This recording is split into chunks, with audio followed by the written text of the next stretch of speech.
Racing is one of the most exciting and exhilarating spectacles of life. Whether you're the one watching it, or whether you're the one partaking in it. Someone spun on my banana, you'd love to see it. That sounds mad, cuz. But today, I want to talk to you about a motorsport that has impacted almost the entirety of my life. Can he stay on that quarter panel off the corner? He's got it. He's got it. He's going to be in the second draft. Going down the backstretch, contact made, Bowman. So you might be asking yourself, what is NASCAR? NASCAR's origins come from stock car racing, which originated in 1920 from bootlegging during the Prohibition era in the United States, the banning of production, importation, and distribution of alcoholic beverages. However, Prohibition in the States worked as well as telling an underage college student not to drink. Many Americans would hoard or even create their own alcohol. Bootleggers in the Appalachian region specifically produced their own whiskey, moonshine. Sellers of moonshine needed to distribute their bootleg whiskey without being caught by the police, and in order to do that, they'd modify their vehicles to go even faster. Which makes this a bit ironic, don't you think? I mean, I'm just saying. When Prohibition was repealed in 1933, it wasn't the end of car modification, because now moonshiners were running from the taxman. Soon these moonshiners were fast enough to be entered into races, but racetracks and sanctioning bodies had other ideas. They rejected moonshiners because they believed these bootleggers would be nuisances. Fortunately, one man didn't see it that way. Bill France Sr. He recognized the talent of bootleggers and took advantage of the uniformity racing sanctions lacked. In 1948, France founded the National Association for Stock Car Auto Racing, and the rest would be a history of rich, iconic moments and drivers that have shaped this sport and its legacy throughout the last 7 decades. NASCAR's Cup Series today races on tracks all across the country throughout mid-February to mid-November. The first 26 races are considered the regular season, and then the final 10 are elimination races with the final event determining the champion. Races are hosted at a variety of different tracks, the intermediates like Darlington, Dover, and Homestead. These races are usually quite entertaining, especially Darlington during Throwback Weekend. Another form of the intermediate racetrack are the mile-and-a-half quad ovals, which are so far past their prime and will put you to sleep faster than any anesthetic. Although the new racing package looks promising so far, so maybe things change. I love this game! Then there's the road courses. These races are the most challenging for drivers because it was only recently that the sport has put more emphasis on road courses. So quite frequently, you'll see a ton of inexperience even from the veterans. And too hard through one. And don't even get me started on when it starts to rain. It's raining, but it's raining. No, but it's raining. Unlike F1 or any open wheel series for that matter, NASCAR stock cars don't fall apart from the slightest of touches. In turn, it allows drivers to really test the limits of their cars. Sometimes it results in success, other times absolute disaster. But it adds another layer to the intensity of these spectacles, especially into the final laps. Next are the super speedway tracks, Daytona and Talladega. Daytona in particular hosts the famous Daytona 500. And you might ask, Maxwell, what is the Daytona 500? It's NASCAR's biggest race, the Champions League final of NASCAR, if you will. However, you don't earn a championship by winning this crown jewel, but drivers dream of one day crossing the finish line first in the Great American Race. These races are highly reliant on drafting, so you'll see cars in extremely close packs going up to 200 miles per hour. The slightest misjudgment, bad block, or tap, and disaster could unfold in a flash of an eye. If you ever just want to sit back and watch a show unfold on national television, just watch the super speedway races. Now, massive wrecks are a huge marketing tool for these events. Really, that's just racing in general. But we shouldn't overlook the super speedway racing itself. There are so many position changes in one singular lap for the entirety of the race, and as the laps count down, the racing gets even more intense as drivers will start making more risky moves in an effort to get in front of the pack. Both Daytona and Talladega have given witness to some of the craziest and closest finishes the world of racing has ever seen. Finally, there's the short tracks. Short track racing is grit and grind. This is a racer's track, which is why short track races are so highly anticipated every year. Drivers are always finding new ways to discover more speed on an already limited space. Battles for position are like no other, with intensity that keeps you captivated for laps on end. Oftentimes emotions boil over and tempers flare. I'm ready to rip somebody's freaking head off. These races have everything a neutral would ever want. If you ever find yourself watching any of these races, by the way, make sure to root for Alex Bowman. Why? Because I said so. Alright, back to my story now. When I was just 5 years old while playing with the TV remote on a September day in 2006, I encountered a broadcast of the Sony HD 500 at the California Speedway. I can't remember much of my experiences during the rest of that race, but I must have been quite invested because the very next week I waited in anticipation for my first full NASCAR race, the Chevy Rock and Roll 400 at Richmond Speedway. Kevin Harvick off of 4. Harvick sweeps at Bristol. At Richmond. Awesome. Where are we, Bill? This was my first love. With the help of my dad telling me whenever something NASCAR related was on TV, I quickly was immersed into the world of NASCAR. It was now a routine for me every single weekend to tune into Channel 70, the Speed channel. And anyone who watched NASCAR on Speed back then knows how absolutely goated it was. Shows like NASCAR Trackside gave you updates over the week and even informal interviews with drivers that made them feel like any other ordinary person on the planet. Think of it like BBC's Match of the Day almost. Then you had coverage of practice and qualifying that was complemented by the hilarious commentary and chemistry between the commentators and pit reporters. A little bit of a mock qualifying run there near the end. We did. It started raining on my qualifying lap. Then my outlet my qualifying lap through 1 and 2 there. Finally, you had NASCAR Race Day, which hyped you up for the main event Cup Series race with an atmosphere created by the show's hosts, pit reporters, and the mass amount of excited fans in the background. All around, the coverage during the weekend was just fun. It still bewilders me how NASCAR decided to stop doing this style for their weekend coverage because it's what made the sport stand out. As I watched more NASCAR, that love quickly turned into an obsession. I started drawing NASCARs, wasn't really good at it though. I had a NASCAR shirt for every day of the week, hell I had a NASCAR lunchbox for every day of the week too. Every Halloween I dress up as a different driver and even my birthdays were NASCAR themed. Mind you, I became a fan of this sport while living in suburbia Denver, Colorado, where NASCAR exists as much as my entire love life. In the later years, I religiously played NASCAR 09, a really shitty game that has a special place in my heart. To get into the weirder tendencies of my obsession, you know that one SpongeBob episode with the box? Yeah, that was me pretending I was driving a race car. It doesn't end there though. Anytime I was in the car with my parents, I pretended we were racing the other cars on the highway. Quick note, I advise no currently licensed driver to do that. And there's this one time when I met a kid named Daniel in kindergarten. The first thing I did was call him Jack Daniels because I affiliated his name with this car. I was a weird kid, okay? Anyways, one of my favorite early NASCAR memories was watching my first Daytona 500 in 2007. I remember watching it on a simple setup consisting of a mini fridge and a small LG TV sitting on top. For a first Daytona 500 viewing experience, I was pretty lucky for it to be one of the greatest editions of the Great American Race. Is he going to get help? Is he going to come? He's looking. Back behind you. He almost squeezed Harvick into the wall, and here comes Harvick, the 29, with Matt Kenseth. Oh, Mark got loose. Mark got loose. And Harvick's getting a run off turn 4. It's going to be a drag race all the way back to the start-finish line.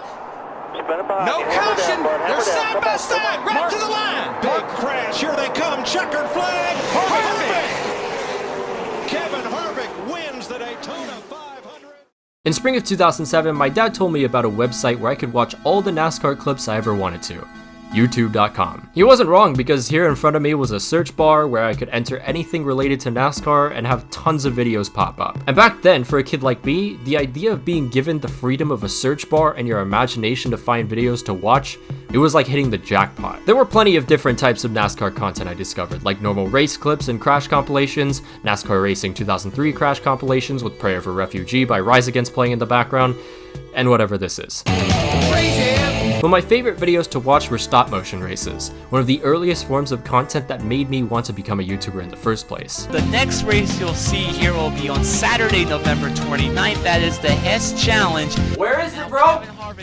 I'm still waiting! I spent hours without a sense of time watching these videos. It didn't matter the quality of the stop motion. I just watched every race like it was a real life one. I had no idea how the cars were moving without hands in the videos. But I wanted to make videos similar because I had my own collection of NASCAR diecasts that I'd pretend to race and commentate over. A lot of you probably grew up with Panini trading cards as your first collection. My diecasts were the first and only collection I've ever had in my life. And I'd race these cars on different surfaces, whether it was a small cot, a carpet, a table, any surface you name, I raced my cars on it. In 2008, my family and I moved to Houston, Texas, and I never really adapted to my surroundings, nor did I ever grow any liking for the city. My mom was well aware of this, and to cheer me up, she built a mini racetrack for me to play with my diecasts on, as she'd noticed I was attempting to create tracks out of paper. This project took days to build, with many layers of paint and polish to create the grass and asphalt of the racetrack. Then to cap it all off, my mom added some flexible wood around the entire track to create a wall. My mom, since the day I was born, always wanted to give me the childhood she never had, and this was one of the million things she's done for me throughout my life, and I couldn't be more grateful. Once the project was done and all the glue had finally dried, I never used another surface besides the wood of the newly built track to race my cars. And for the next few years, I'd create so many fond memories with this project that was made entirely with unconditional love. However, the best part about NASCAR looking back was the bond it created between me and my parents. They always wanted me to have the best experience I could have as a NASCAR fan. And as I said before about Colorado, NASCAR was as existence in the state as trophies in Tottenham's cabinet. But we made the most out of it, doing fun activities like go-karting, but more importantly, watching the races together. My dad and I watched a lot of races together, and it made me closer to him as a result. His favorite driver was Jimmie Johnson, basically the Lionel Messi of NASCAR. I can't remember why Jimmy was his favorite, but I think it was because I hated Jimmie Johnson growing up. And as Jimmy had his most successful period through my early fan years, it was very common for my dad to tease me. Jimmie Johnson, Jimmie Johnson, he'd chant after the 48 car crossed the finish line first once again, as I tried to ignore him. Houston when it came to NASCAR was about the same as Colorado. Only difference was Texas Motor Speedway being 4 hours away. But there's one moment in Houston I'll always remember. The day my mom told me we were moving to North Carolina. Yeah, funny, my most memorable moment in Houston was being told we were leaving. I wasn't even aware that North Carolina was a state at the time, but I remember her describing the state as the heart of NASCAR.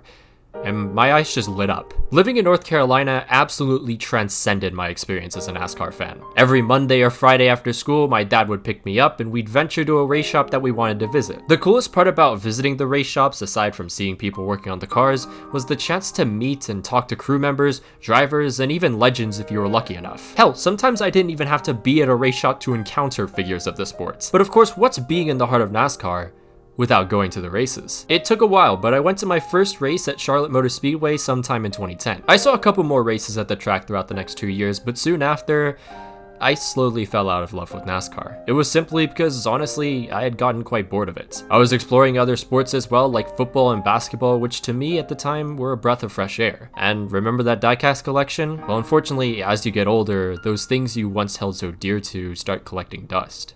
It's only natural. Soon that collection I had, along with the track, was given away to a kid much younger than me. I didn't think much of it back then, but nowadays, I do really miss that collection quite a lot. Every scratch that was etched into the metal bears the many joys from my childhood, and I sure hope the kid who had the collection after me made some great memories too. But that was only the beginning of the end. All those great times I'd spend with my family visiting race shops and watching races came to a slow end as well. And soon everyone in the family lost interest, and NASCAR was no longer played on the television every weekend. I still continued watching sports with my dad from time to time, but I feel for him nowadays. As a kid, you learn to understand yourself, and as you get older, you start to learn about others. NASCAR had been what made me and my dad's bond closer, and now that commonality had drifted away. Living in the moment of these memories was special, but looking back now on them has made me grow a larger appreciation for not only the memories I made, but with whom I spent them.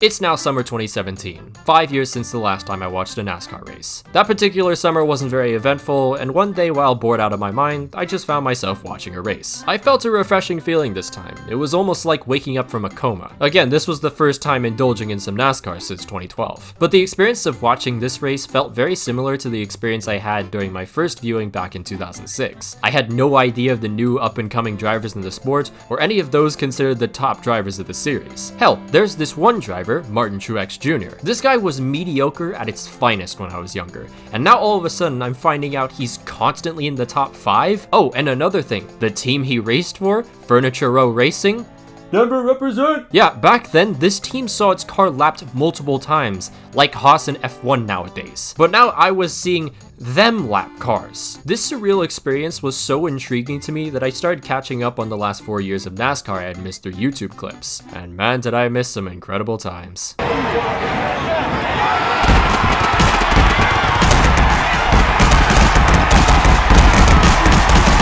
After catching up, I then decided to look back on some nostalgia, and watched old NASCAR clips from the time I had initially watched the sport. I was so far down the NASCAR rabbit hole that somehow I discovered a bunch of NASCAR YouTubers. To this day, I still watch a couple, and have a lot to thank them for, because I'm not sure I'd be doing video essays had it not been for some of their influence. Also, shouts to Real Radman, much like myself, he chose a fate of pain and suffering. We will probably both die knowing our club will never win the Champions League. Throughout the rest of the year, I was again tuning in for every race, and I quickly learned that a couple other things had changed while I was gone. One of them being the new and dreaded NASCAR playoffs format. And let me tell you, if you thought the handball rule had too many changes, you have not seen anything yet. I also decided to get involved with the NASCAR stop motion scene again. I never was able to make my own dreams of creating stop motion content come true, so instead I wanted to help someone else's dream come true. That's when I discovered a creator with just below 1,000 subscribers in Mistcraft. I proposed the idea of creating graphics similar to what you'd see in a real-life broadcast for his stop motion races, and the rest was history. For the next 3 years, I'd put hours of my time into creating graphics for each of his races, and man, let me tell you, the graphics package for Season 6 6 is so goddamn sexy. I don't help Mizcraft anymore, but I am forever grateful that he allowed me this opportunity, and I can't wait to see what amazing things he achieves as life goes on. Oh yeah, I also bought the new NASCAR video game at the time. Was it any good? No. But did I ever play it seriously? No. I went to my first race in a long time a couple years later in 2019. It was the All-Star race at Charlotte Motor Speedway, a race that I had never seen in person before actually. And it was a fantastic time, with the only downside being that I was forced to attend an AJR concert outside the track. But one thing I'll never forget is when I first saw the cars race past me on lap 1. The feeling of the cool wind brazing upon my arms as goosebumps formed from the mere roar of the engines reminded me of a time when I was happy. As I've grown up, I've realized that I will never experience the type of blind happiness I felt when I was younger. A type of joy that only a child can experience, one of which you'll grow up reminiscing upon and thinking about how simple life was back then. I remember I tried so desperately to hold back tears of overwhelming bittersweetness, remembering that there will always be a part of me that still yearns for that childish joy I felt as a kid. When we're young, we just want to grow up faster, and once we have grown up, we wish to turn back the clock. Childhood is a fine wine that can't truly be appreciated until many years later, often when it's too late. And this is what truly made me fall back in love with NASCAR. It didn't have anything to do with my experiences changing, it was the fact that they didn't change after all these years. Watching that All-Star race from start to finish made me feel like I was 10 years old again, with not a care in the world. Ever since that day, I've watched every race and even went to another Charlotte race in 2021 with my good friend Garrett. His own stories are pretty cool. Man was at the premiere of Disney Pixar's Cars, and his uncle is quite literally a Hall of Famer. But why did I make this video? I make football content. Why the hell would I be uploading a NASCAR video? Well, it's because I think a lot of you can relate to this video in some way or another. Whether you grew up with NASCAR, football, F1, or any sport in that matter. Every sport is unique in how they're played, but they also create memories very similar to one another. Much like with me in NASCAR, your first football match you watched made you so intrigued you wanted to see and learn more. Most of you probably watched fixtures with your friends and family at a young age and created a lot of fond memories because of it. Even when we've grown up, it doesn't matter what sports, we root for our favorite players or teams and we don't have a single thought outside of that. It's a delightful escape for a couple of precious hours before we move on with the rest of our mundane lives. What matters the most about sports is the way they connect us together, allow us to experience iconic moments that will forever be embedded in our minds, and remind us to never take anything for granted. That's what NASCAR is to me.